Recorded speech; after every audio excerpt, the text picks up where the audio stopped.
Baik, Assalamualaikum warahmatullahi wabarakatuh. Mohon izin Bapak Dr. Insinyur Goklas Yahan, MM. Saya akan mempresentasikan terkait dengan penugasan mata kuliah Manajemen SDM 2. Mohon izin untuk share screen.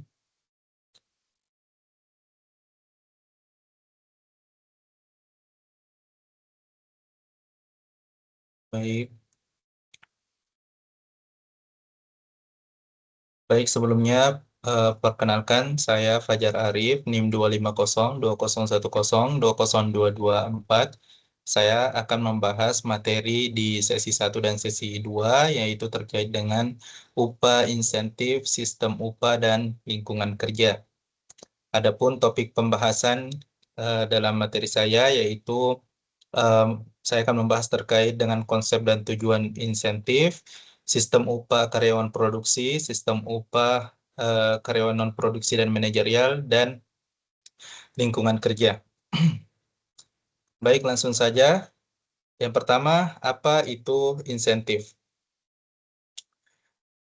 Secara sederhana, upah insentif adalah tambahan balas jasa dalam bentuk uang yang diberikan kepada karyawan yang prestasinya di atas standar kerja. Nah, menurut Handoko, insentif adalah perangsang yang ditawarkan kepada karyawan supaya mereka bekerja sesuai atau bahkan lebih dari standar yang sudah ditetapkan. Sementara menurut Pengabean, insentif adalah kompensasi yang mengaitkan gaji dengan produktivitas kerja karyawan.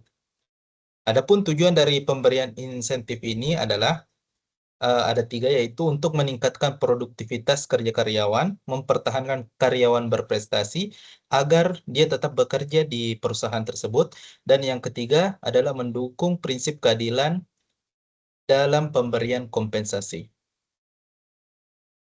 Nah, selanjutnya eh, ada 3 jenis insentif karyawan. Yang pertama, insentif non-material, yaitu seperti piagam, piala, medali.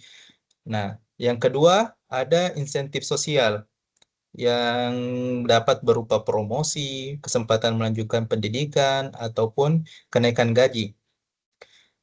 Dan yang ketiga berupa insentif material. Nah, ini yang berbentuk uang atau barang yang bernilai ekonomis dan bisa langsung meningkatkan kesejahteraan karyawan tersebut dan keluarganya. Selanjutnya kita membahas terkait dengan upah insentif karyawan produksi, atau biasa kita sebut dengan blue collar workers. Karena hasil kerja mereka mudah diukur dalam satuan unit, maka sistem upahnya bisa dibagi menjadi 2 pendekatan. Yang pertama, pendekatan piece rate, atau upah yang berdasarkan unit yang dihasilkan. Nah, ini terbagi lagi menjadi 3, yaitu sistem proporsional,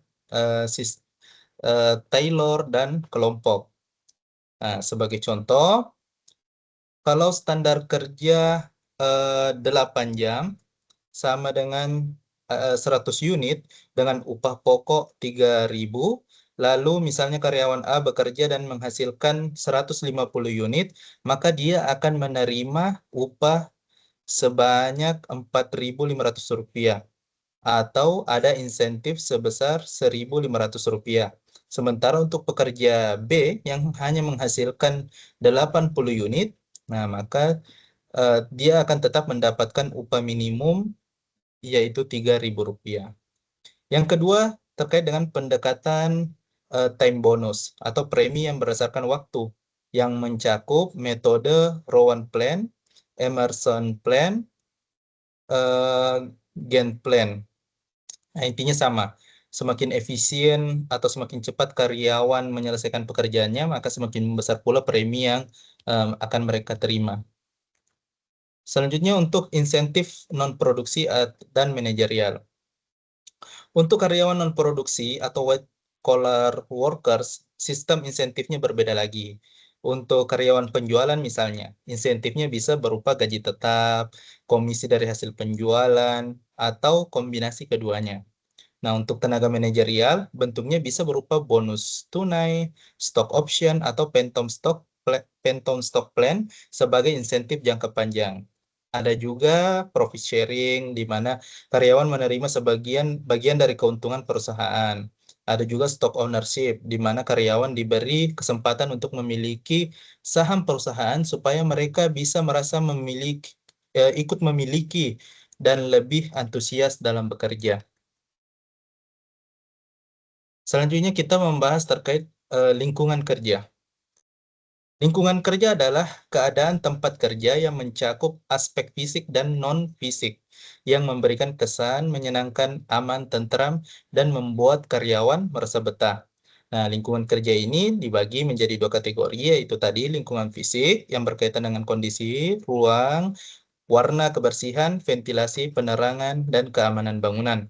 Yang kedua yaitu lingkungan non-fisik, yaitu dapat berkaitan dengan keramahan sikap karyawan, sikap saling menghargai, perbedaan pendapat di lingkungan kerja, di mana kedua faktor ini sama-sama penting karena sama-sama mendukung produktivitas kerja karyawan.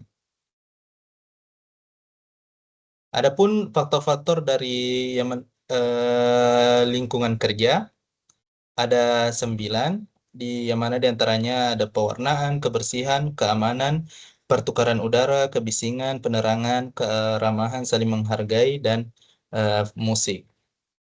Sebagai kesimpulan, upah insentif dan lingkungan kerja itu sebenarnya dua sisi dari satu tujuan yang sama, yaitu untuk mendorong karyawan supaya bekerja secara optimal dan betah bertahan di perusahaan. Insentif insentif memberi penghargaan atas prestasi kerja. Sistem upahnya dirancang berbeda tergantung jenis pekerjaannya. Dan lingkungan kerja yang baik akan meningkatkan kenyamanan serta semangat kerja. Ketiganya saling melengkapi dalam membentuk prestasi kerja karyawan secara menyeluruh. Demikianlah presentasi saya. Tentunya saya sangat mengharapkan bimbingan dan arahan dari dosen kami, Bapak Dr. Insinyur Douglas Yahan, MM. Mohon maaf atas segala kekurangan. Terima kasih atas segala perhatian. Wassalamualaikum warahmatullahi wabarakatuh.